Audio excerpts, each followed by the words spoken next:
Donc je vais être très très clair. Aujourd'hui, il faut quand même regarder les choses en face. Nous sommes devant un tsunami sociétal d'inactivité physique et de sédentarité.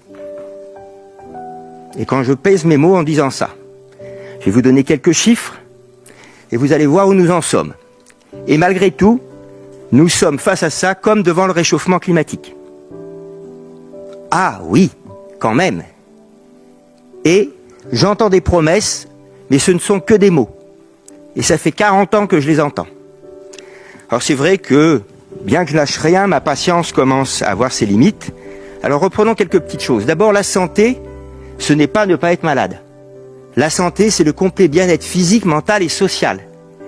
Et moi, mes malades ne m'ont jamais demandé de vivre plus longtemps. Ils me disent, comment vous pouvez faire, qu'est-ce que vous pouvez faire pour moi pour que j'ai une vie moins pourrie.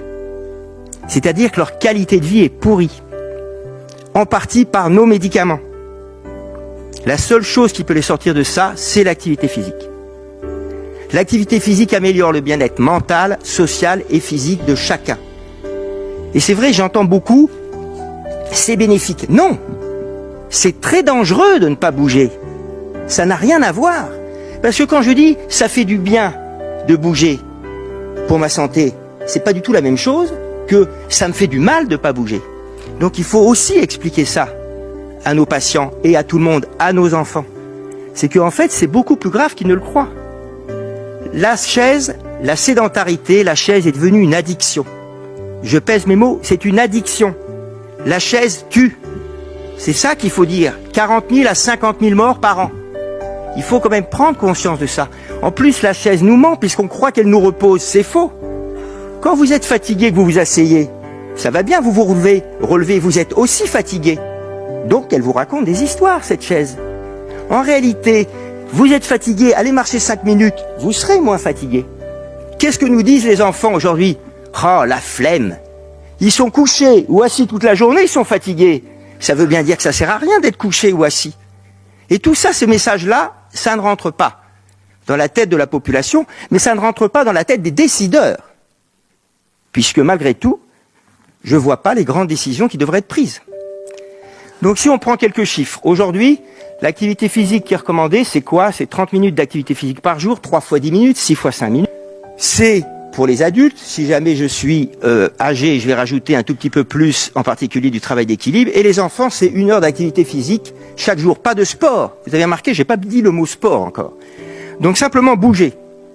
Et pourtant, nos enfants, en France, nous sommes 119e sur 146 dans le classement du niveau d'activité physique. Entre parenthèses, c'est juste un petit clin d'œil à l'éducation nationale.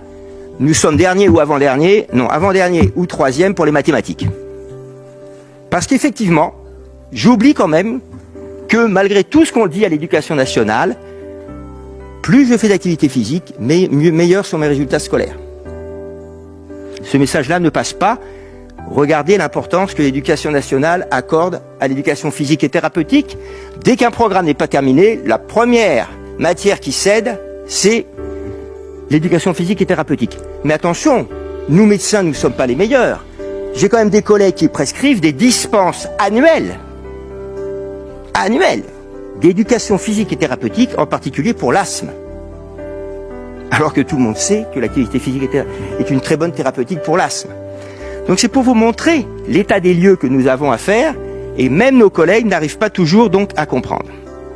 J'ai quand même un petit message à vous dire qui va peut-être vous démoraliser. Les enfants, nos enfants ne sont pas en bonne santé. Vous vous trompez si vous pensez que les enfants sont en bonne santé.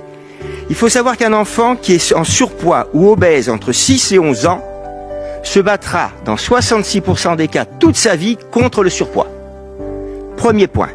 Deuxième point, une étude du New England Journal of Medicine qui est parue en 2023. 40 000 enfants de 6 à 11 ans. Tous ceux qui sont en surpoids, entre 6 et 11 ans, il y en a 66% qui font un accident cardiovasculaire avant 30 ans. En France, quelle est la première cause actuelle d'arrêt cardiaque avant 30 ans?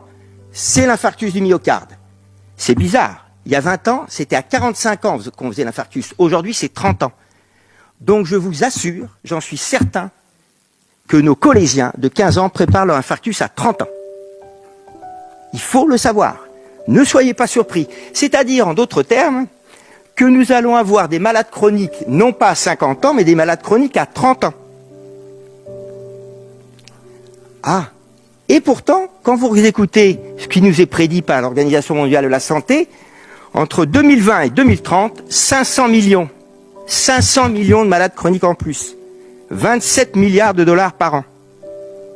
Et en France, j'ai discuté avec le ministre de la Santé il y a quelques mois, c'était M. Braun à l'époque, qui m'a confirmé les chiffres. Entre 2020 et 2025, nous attendons entre 750 000 et 1 million de malades chroniques de plus. Je pose deux questions. Qui va les soigner, vu le désert médical, et qui va payer?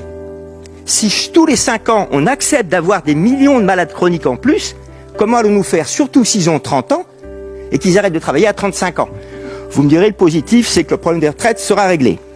Mais je ne sais pas si c'est vraiment comme ça qu'on voulait le régler. Donc tout ceci, ce tableau si noir que je vous donne, c'est simplement pour vous dire qu'il faut vraiment se réveiller. Il faut vraiment qu'on nous écoute. Il faut vraiment qu'on nous croie.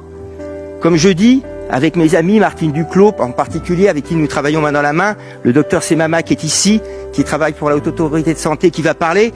La Haute Autorité de Santé est certaine de ça. L'ANSES a dit 49% des enfants entre 11 et 17 ans présentent un risque sanitaire très élevé parce qu'ils font soit plus de 4h30 d'écran par jour, c'est 2 heures, soit moins 20 minutes d'activité physique par jour. L'ANSES demande au pouvoir public de faire quelque chose.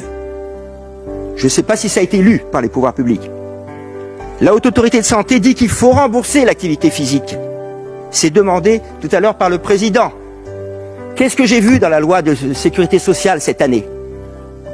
Pas d'amendement. Pour des raisons obscures, un amendement qui devait être déposé n'a pas été déposé. Ça prouve l'importance qu'on accorde à ce problème. Pour terminer, je dirais une dernière chose.